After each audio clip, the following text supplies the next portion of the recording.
Hari Isnin ini mereka akan bersidang Human Rights Council dan mereka bercadang mendesak Human Rights Council untuk mendesak semua negara, terutamanya negara Islam, menghapuskan mana-mana undang-undang yang diistilahkan sebagai mendiskriminasikan golongan-golongan yang mereka sebut sebagai LGBT. Jadi tuan-tuan, para hadirin sekalian, kami daripada gabungan 46 NGO ingin menyatakan bantahan sekeras-kerasnya, dan kami meminta wakil kerajaan yang akan pergi ke Geneva pada 4 hari bulan ini untuk mempertahankan perlembagaan kita yang meletakkan Islam sebagai agama persekutuan. Kami dulu. Bersama-sama saya ini ada beberapa wakil NGO yang akan menyatakan bantahan mereka. Saya minta dari wakil Pertubuhan Pemuda Pembina. A'udzubillahi minasyaitonirrajim. Bismillahirrahmanirrahim. Saya mewakili Persatuan Belia Islam Nasional Pembina, juga mewakili suara-suara belia dan mahasiswa. Dengan ini, pertama sekali, kami ingin menyatakan sokongan yang padu terhadap kerajaan yang telah membuat pendirian yang tegas dengan mengharamkan ataupun tidak mengiktiraf pertubuhan ataupun persatuan LGBT. Ini yang amat penting kerana ini menentukan masa depan negara. Yang keduanya, kami ingin menegaskan dan menggesa PBB supaya tidak menekan ataupun memberi tekanan kepada Malaysia untuk mengubah pendirian ini. Kami memberi amaran sekiranya PBB ingin campur tangan urusan Malaysia, kami memberi amaran kami akan bertindak lebih daripada ini, kerana Malaysia adalah sebuah negara yang bebas daripada campur tangan dan anasir-anasir luar. Antara punca-punca, saya memberi dua di sini. Kenapa kita perlu memperjuangkan tindakan untuk kita tidak mengiktiraf LGBT. Yang pertama sekali, Islam sendiri telah menyeru kita untuk terus berada dalam amalan Islam yang sebenar.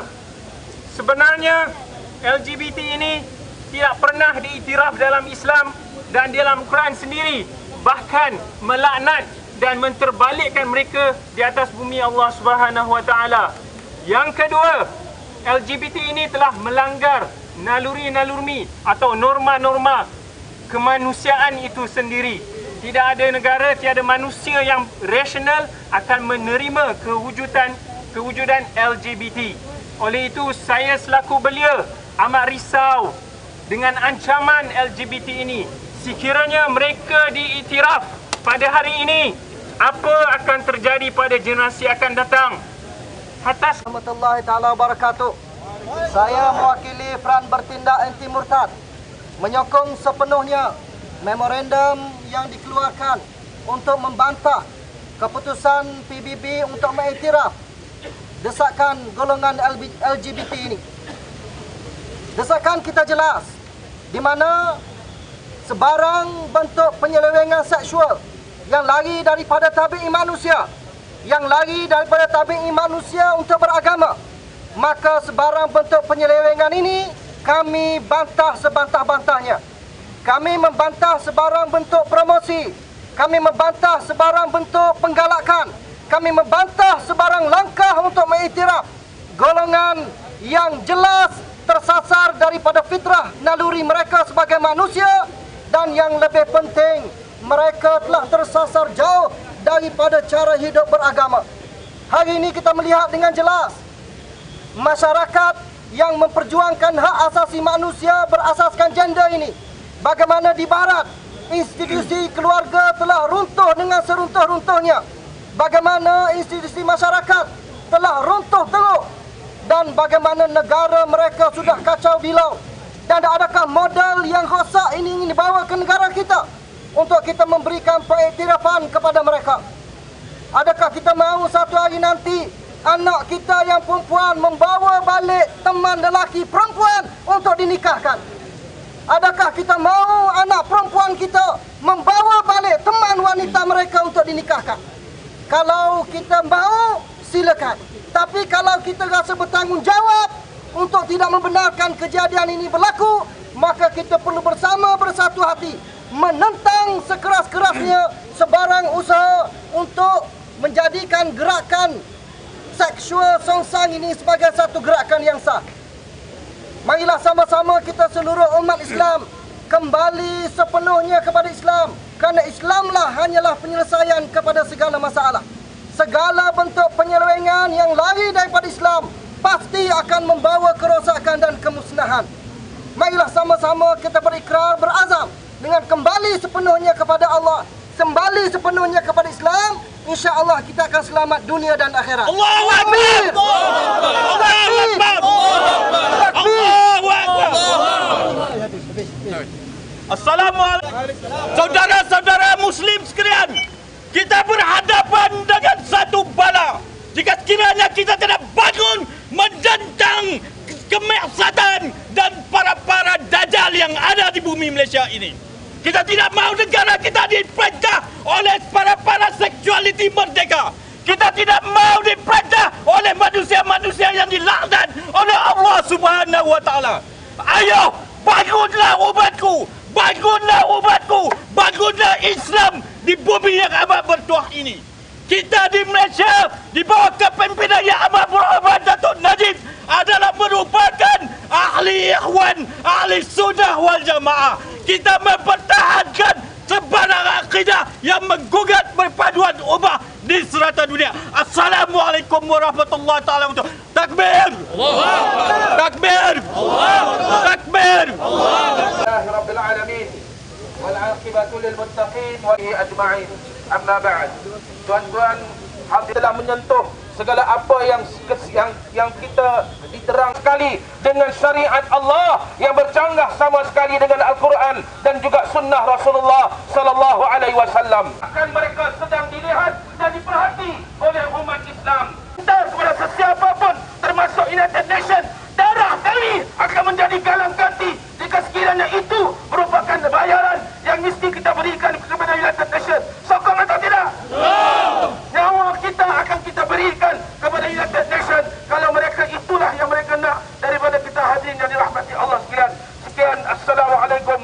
Saya Aminuddin bin Yahya, pengerusi kepada Gabungan Pertubuhan-Pertubuhan Islam, Pembela Islam ataupun ringkasannya Pembela, ingin menyeru kepada umat Islam akan satu realiti yang akan berlaku pada 5 bulan ini, di mana United Nations Human Rights Council akan mengadakan persidangan.